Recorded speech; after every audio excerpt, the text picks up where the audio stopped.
जलसा तो कैंसिल हो गया।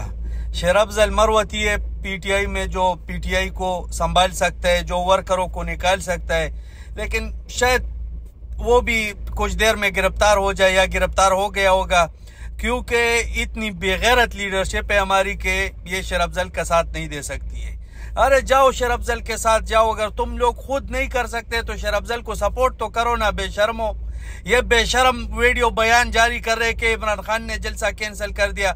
अबे लगड़बग को, तुम इमरान खान से मुलाकात नहीं कर सकते तो तुमने इमरान खान से कैसे पूछा कि जलसा करे या ना करे? अभी ये लोग क्या गधे पुद्दू लगा रहे हो तुम लोगों को कि 8 तारीख को आ जाओ, 8 तारीख को इस्लामाबाद में जलसा होगा। कराची से कब पता नहीं कितनी दूर से लोग आए हुए हैं अपना किराया अपने खर्चा करके इस महंगाई के दौर में, और अभी आप बोल रहे हो कि जलसा कैंसिल हो गया, जलसा मनसूख हो गया। अरे बगैर तो खुद को पटवारियों क्यों बना रहे हो यार? शेर अफजल का साथ दो, कम अज कम उसके पीछे खड़े हो जाओ बेशर्मो। अगर तुम लोग नहीं कर सकते तो शेर अफजल को सपोर्ट करो, वो कर सकता है। लेकिन आखिरी बंद है शेर अफजल, बाकी है इस पीटीआई के लीडरशिप में।